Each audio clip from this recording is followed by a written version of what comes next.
Hi friends, ನಮಸ್ತೆ. Welcome to Suchi Pakashala. ಇವತ್ತು ಬೇಳೆ ಇಲ್ಲದೆ ಬೆಂಡೆಕಾಯಿ ಹುಳಿ ಮಾಡೋಣ. ಮೀನು ಸಾಂಬಾರು ಥರನೇ ಟೇಸ್ಟ್ ಬರುತ್ತೆ. ಒಂದ್ಸಲ ಟ್ರೈ ಮಾಡೋಣ ಬನ್ನಿ ಫ್ರೆಂಡ್ಸ್. ನೋಡಿ, ಬೆಂಡೆಕಾಯಿನ ಹೆಚ್ಚಿಟ್ಕೊಂಡಿದ್ದೀನಿ.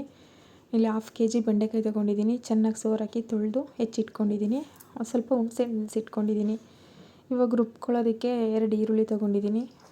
2 ಈರುಳ್ಳಿ ತೊಗೊಂಡಿದ್ದೀನಿ. ಹುಳಿ ಜಾಸ್ತಿ ಬೇಕಲ್ವ, ಅದಕ್ಕೆ ಒಂದು ಮೀಡಿಯಮ್ ಸೈಜ್ದು ಒಂದು 4 ಟೊಮೊಟೊ ತೊಗೊಂಡಿದ್ದೀನಿ. 2 ಇಡೀ ಕಾಯಿ ಅಂದರೆ ಅರ್ಧ ಹೋಳು ಕಾಯಿ ತೊಗೊಂಡಿದ್ದೀನಿ. ಸಣ್ಣದಾಗಿ ಹೆಚ್ಚಿಟ್ಕೊಂಡು ಕಾಯಿ ತೊಗೊಂಡಿದ್ದೀನಿ. ಮತ್ತು ನಾನು ಮಟನ್ ಸಾಂಬಾರು ಪುಡಿ ಹಾಕೋತೀನಿ. ಮನೇಲೇ ಮಾಡಿಟ್ಟಿರೋದು ಮಟನ್ ಸಾಂಬಾರು ಪುಡಿ ಹಾಕೋತೀನಿ 3 ಸ್ಪೂನು. ಮಟನ್ ಸಾಂಬಾರು ಪುಡಿ ಹಾಕ್ಕೊಂಡು ಚೆನ್ನಾಗಿ ರುಬ್ಕೊಳ್ಳೋಣ ಫ್ರೆಂಡ್ಸ್. ಇವಾಗ ನುಣ್ಣಗೆ ಸ್ವಲ್ಪ ನೀರು ಹಾಕ್ಕೊಂಡು ನುಣ್ಣಗೆ ರುಬ್ಕೊಳ್ಳೋಣ. ತರಿಯಾಗಿದ್ದರೆ ಚೆನ್ನಾಗಿರಲ್ಲ. ನೋಡಿ, ನುಣ್ಣಗೆ ರುಬ್ಕೊಂಡಿದ್ದೀನಿ.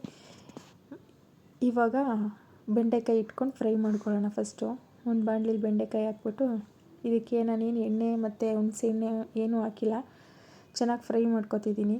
ಇವಾಗ ಹುಣಸೆ ಹುಳಿ ಹಾಕೋತೀನಿ. ಸ್ವಲ್ಪ ಕಲಸಿಟ್ಕೊಂಡಿದ್ನಲ್ಲ, ಅದೊಂದು ಸ್ವಲ್ಪ ಹುಣಸೆ ಹುಳಿ ಹಾಕ್ಕೊಳ್ಳೋಣ. ನೋಡಿ, ಫ್ರೈ ಆಗುತ್ತೆ. ಲಾಸ್ಟಲ್ಲಿ ಚೆನ್ನಾಗಿ ಫ್ರೈ ಮಾಡಿಬಿಟ್ಟು ಲಾಸ್ಟಲ್ಲಿ ಒಂದು ಸ್ವಲ್ಪ ಹುಣಸೆ ಹುಳಿ ಹಾಕಿ ಫ್ರೈ ಮಾಡ್ಕೊತೀನಿ. ಹಿಂಗಿದ್ರೆ ಬೇಗನೆ ಫ್ರೈ ಆಗುತ್ತೆ, ಲೋಳೆನೂ ಬರಲ್ಲ. ಅದಕ್ಕೆ ನಾನು ಎಣ್ಣೆ ಹಾಕಲ್ಲ, ಹಂಗೆ ಹುರಿತೀನಿ. ಹಂಗೆ ಹುರಿದ್ಬಿಟ್ಟು ಲಾಸ್ಟಲ್ಲಿ ಮಾತ್ರ ಒಂದು ಸ್ವಲ್ಪ ಹುಣಸೆ ಹುಳಿ ಹಾಕೋತೀನಿ. ಚೆನ್ನಾಗಿ ಬರುತ್ತೆ. ನೀವು ಒಂದ್ಸಲ ಹಿಂಗೆ ಟ್ರೈ ಮಾಡಿ. ಸ್ವಲ್ಪ ಕೆಲವರೆಲ್ಲ ಎಣ್ಣೆ ಹಾಕೆಲ್ಲ ಹುರಿತಾರೆ, ನಾನು ಎಣ್ಣೆ ಹಾಕಿ ಹುರಿಯಲ್ಲ. ಫ್ರೆಂಡ್ಸ್, ಹೊಸ್ದಾಗಿ ಚಾನಲ್ ಓಪನ್ ಮಾಡಿದ್ದೀವಿ, ಸಪೋರ್ಟ್ ಮಾಡಿ. ಹೇಗಿದೆ ಸಾಂಬಾರು ಅಂತ ಮಾಡಿ ಕಮೆಂಟ್ ಮುಖಾಂತರ ತಿಳಿಸಿ. ಇವಾಗ ಪಾತ್ರೆ ಇಟ್ಕೊಂಡು ಎಣ್ಣೆ ಹಾಕ್ಕೊಳ್ಳೋಣ. ಎಣ್ಣೆ ಕಾದ್ಮೇಲೆ ಸ್ವಲ್ಪ ಸಾಸಿವೆ ಹಾಕೋತೀನಿ, ಸ್ವಲ್ಪ ಜೀರಿಗೆ. ಕೆಲವ್ರು ಹಾಕ್ತಾರೆ, ನಾನು ಹಾಕ್ತಾರೆ, ಕೆಲವ್ರು ಹಾಕಲ್ಲ. ನಾನು ಸ್ವಲ್ಪ ಹಾಕ್ತೀನಿ. ಜೀರಿಗೆ ಒಂದು ಸ್ವಲ್ಪ ಹಾಕ್ಕೊಂಡು ಒಂದು ಅರ್ಧ ಈರುಳ್ಳಿ ಹಾಕ್ಕೊಂಡಿದ್ದೀನಿ, ಸಣ್ಣದಾಗಿ ಹೆಚ್ಕೊಂಡು. ಈರುಳ್ಳಿ ಒಂದು ಸ್ವಲ್ಪ ಫ್ರೈ ಆಗಲಿ. ಒಂದು ಅರ್ಧ ಟೊಮೊಟೊ ಇಟ್ಕೊಂಡಿದ್ದೆ, ಅರ್ಧ ಟೊಮೊಟೊ ಹಾಕೋತಿದ್ದೀನಿ. ನೋಡಿ, ಟೊಮೊಟೊನೂ ಫ್ರೈ ಆಗ್ತಿದೆ.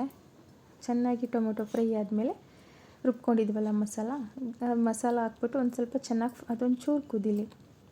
ನೋಡಿ, ಇವಾಗ ಸ್ವಲ್ಪ ನೀರು ಹಾಕ್ಕೊಂಡು ಸ್ವಲ್ಪ ಚೆನ್ನಾಗಿ ಫ್ರೈ ಆಗಲಿ. ಅದು ಕುದಿಯೋಕೆ ಬಿಡೋಣ. ಯಾವಾಗಲೂ ಗಟ್ಟಿ ಇದ್ದಾಗಲೇ ಸ್ವಲ್ಪ ಚೆನ್ನಾಗಿ ಕುದಿಸ್ಕೋಬೇಕು ಮಸಾಲ. ಆಮೇಲೆ ಒಂದು ಸ್ವಲ್ಪ ನೀರು ಹಾಕ್ಕೊಂಡ್ರೆ ಚೆನ್ನಾಗಿರುತ್ತೆ. ಇಲ್ಲ ಹಸಿ ಹೊಡಿತಾ ಇರುತ್ತೆ ಅರ್ಜೆಂಟ್ ಆಗಲಿಲ್ಲ ಅಂದರೆ. ನೋಡಿ, ಇವಾಗ ಒಂದು ಸ್ವಲ್ಪ ನೀರು ಹಾಕ್ಕೊಂಡು ಎಷ್ಟು ಬೇಕು ಹುಳಿಗೆ, ನಿಮ್ಗೆ ಎಷ್ಟು ತಿಕ್ನೆಸ್ ಬೇಕೋ ಅಷ್ಟು ನೀರು ಹಾಕ್ಕೊಂಡು, ಜೊತೆಗೆ ಉಪ್ಪು ಹಾಕ್ಬಿಟ್ಟು ಹುಣಸೆ ಹುಳಿ ಕಲಸಿಟ್ಟಿದ್ವಲ್ಲ, ಹುಣಸೆ ಹುಳಿ ಉಪ್ಪು ಎಲ್ಲ ಹಾಕ್ಬಿಟ್ಟು ಮುಚ್ಚಿಡೋಣ.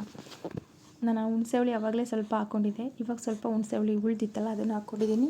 ಉಪ್ಪು ಹಾಕ್ಕೊಂಡು ಇವಾಗ ನೋಡಿ ಮುಚ್ಚಿಟ್ಬಿಡೋಣ, ಕುದಿಯಲಿ ಅದು. ಫ್ರೆಂಡ್ಸ್, ಇವಾಗ ಚೆನ್ನಾಗಿ ಕುದೀತಾ ಇದೆ. ನೋಡಿ, ಮೀನು ಸಾಂಬಾರು ಥರನೇ ಬರುತ್ತೆ ಇದು. ಸಿಂಪಲ್ಲಾಗಿ, ಏನು ಜಾಸ್ತಿ ಮಸಾಲೆನೇ ಇಲ್ಲ. ಇದು ಕುದೀತಾ ಇರಬೇಕಾದ್ರೆ ಹುರಿದಿಟ್ಕೊಂಡಿದ್ವಲ್ಲ ಬೆಂಡೆಕಾಯಿ ಹಾಕ್ಕೊಳ್ಳೋಣ. ತುಂಬ ಚೆನ್ನಾಗಿರುತ್ತೆ. ಕೆಲವ್ರು ಬೇಳೆ ಅದು ಬೇರೆ ಟೇಸ್ಟ್ ಬರುತ್ತೆ, ಇದು ಬೇರೆ ಟೇಸ್ಟ್ ಬರುತ್ತೆ. ಇದು ಸಿಂಪಲಾಗಿ ಮೀನು ಸಾಂಬಾರು ಥರನೇ ಇರುತ್ತೆ, ಚೆನ್ನಾಗಿರುತ್ತೆ. ಮತ್ತು ಬೆಂಡೆಕಾಯಿನ ತುಂಬ ಬೇಯಿಸಬಾರ್ದು. ನೋಡಿ, ಬೆಂಡೆಕಾಯಿ ಹಾಕ್ಬಿಟ್ಟು ಮುಚ್ಚಿಟ್ಬಿಡೋಣ. ಒಂದು 5 ನಿಮಿಷ ಕುದೀಲಿ. ಚೆನ್ನಾಗಿ ಕುದೀತಾ ಇದೆ. ಬೆಂಡೆಕಾಯಿ ತುಂಬ ಬೇಯಿಸಿದ್ರೆ ಚೆನ್ನಾಗಿರಲ್ಲ, ಮೆತ್ತೆ ಆಗಿಬಿಡುತ್ತೆ. ಸ್ವಲ್ಪ ಇನ್ನೊಂದು ಸ್ವಲ್ಪ ಕ್ರಿಸ್ಪಿ ಆಗಿದ್ರೇ ಚೆನ್ನಾಗಿರುತ್ತೆ. ಇವಾಗ ಸಾಂಬಾರು ರೆಡಿಯಾಗಿದೆ. ಅನ್ನ ಮುದ್ದೆ ಜೊತೆ ಎಲ್ಲ ಚೆನ್ನಾಗಿರುತ್ತೆ. ನೋಡಿ ಫ್ರೆಂಡ್ಸ್, ಥ್ಯಾಂಕ್ ಯು.